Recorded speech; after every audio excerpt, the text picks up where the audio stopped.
Assalamualaikum dan selamat sejahtera. Saya Cikgu Jun, rakan Cikgu Abu. Saya akan membantu Cikgu Abu untuk menerangkan tentang eksperimen bulatan.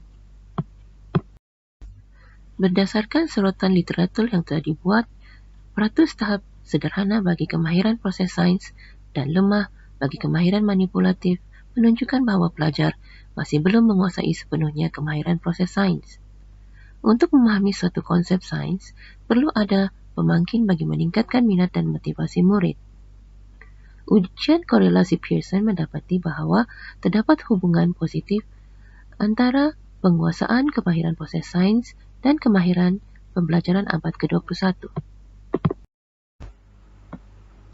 Analisis keperluan telah dibuat dan mendapati guru-guru di sekolah luar bandar tidak dapat membuat aktiviti sains yang berintegrasikan teknologi maklumat kerana masalah capaian internet dan bekalan elektrik. Guru-guru sekolah luar bandar juga mengimpikan sebuah modul STEM yang dapat mencadangkan aktiviti yang sesuai mengikut keadaan dan kemudahan sekolah di luar bandar. Buku teks sains yang dirujuk tidak menunjukkan secara jelas dan menyeluruh tentang pengintegrasian STEM dalam topik tertentu. Cadangan aktiviti PDPC kadang-kala tidak sesuai dijalankan di sekolah luar bandar kerana bahan bantu yang dicadangkan adalah mahal dan sukar diperoleh. Guru-guru sains berpendapat dengan adanya aktiviti hands-on, murid lebih mudah memahami konsep dan seronok dalam pembelajaran.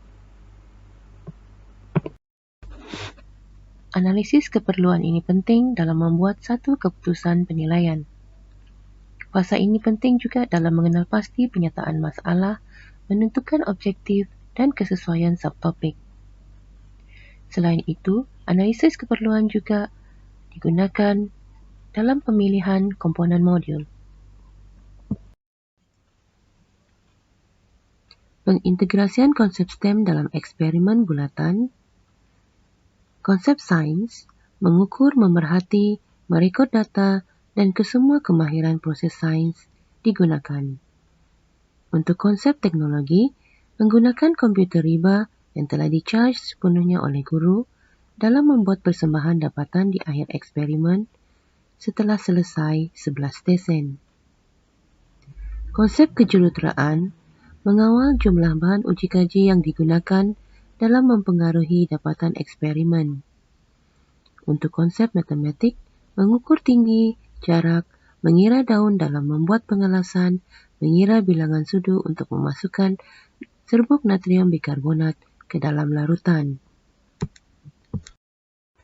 Ciri-ciri inovasi eksperimen bulatan. Bersifat inquiry, melibatkan penglibatan aktif pelajar dalam menyelesaikan tugasan, menggunakan bahan bantu yang murah dan mudah diperolehi, aktiviti STEM sesuai dijalankan di luar bandar yang mempunyai masalah capaian internet dan bekalan elektrik yang tidak konsisten, mengintegrasikan elemen STEM yang berbeza di setiap stesen, dan menyediakan aktiviti pembelajaran yang menyeronokkan.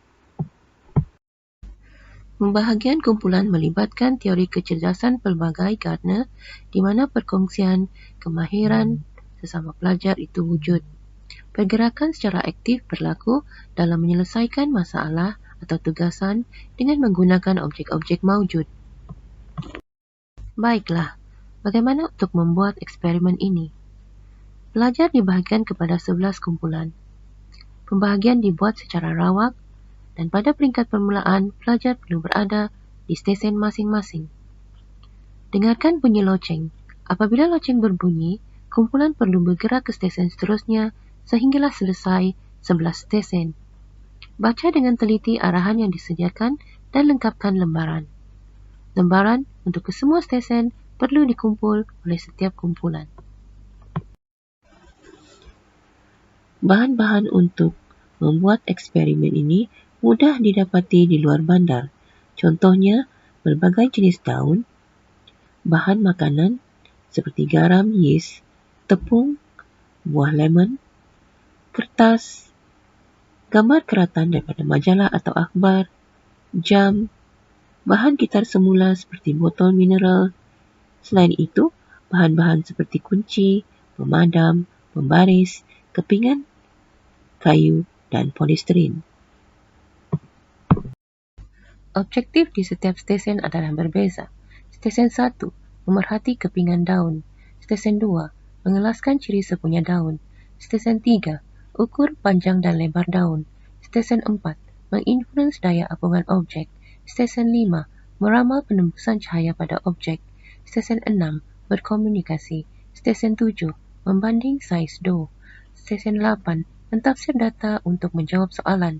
Stesen 9, mendefinisi secara operasi sabun dan lemon. Stesen 10, melarutkan garam. Stesen 11, membuat hipotesis tentang kadar denyutan nadi. Stesen 1, memerhati kepingan daun pelbagai jenis. Perhatikan daun yang pelbagai dari segi bentuk, warna, tekstur dan rasa, dan lengkapkan lembaran yang disediakan. Stesen kedua, mengelaskan daun mengikut warna. Kelaskan daun mengikut warnanya dan lengkapkan lembaran kerja.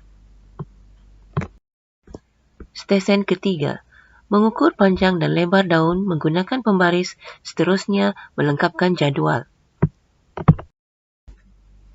Stesen keempat, uji objek seperti guli, gabus, polistrena pemadam, kunci, pseudoplastik ke dalam air.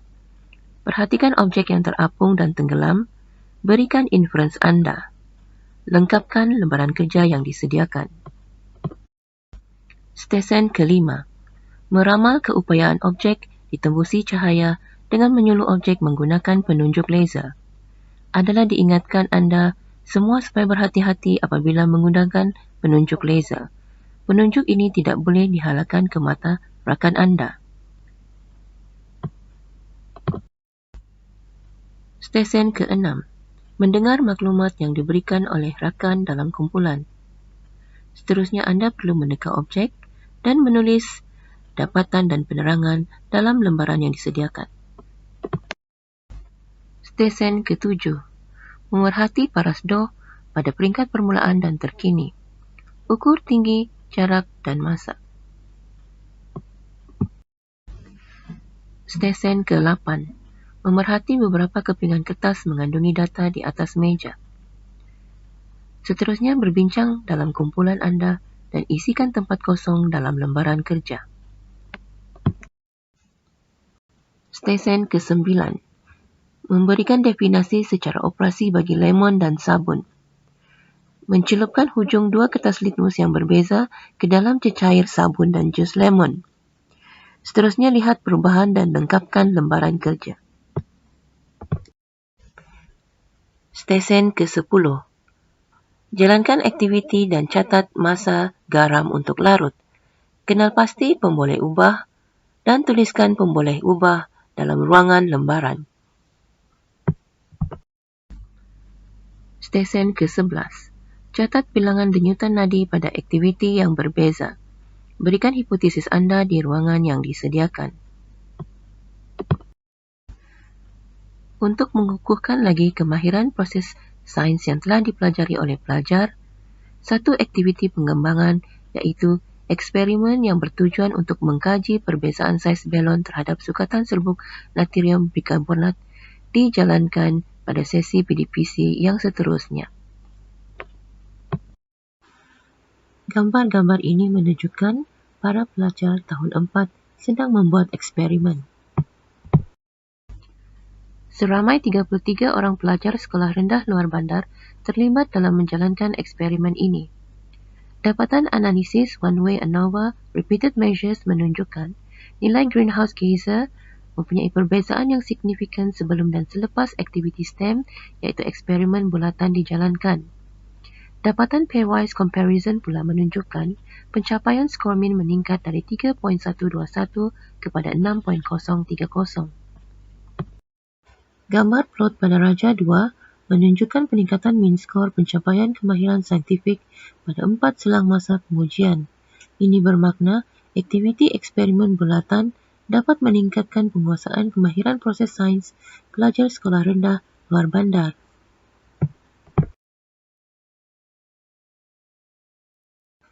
Berikut adalah pencapaian produk inovasi, penerbitan artikel dalam jurnal dan buku, anugerah yang diterima dan kolaborasi nasional.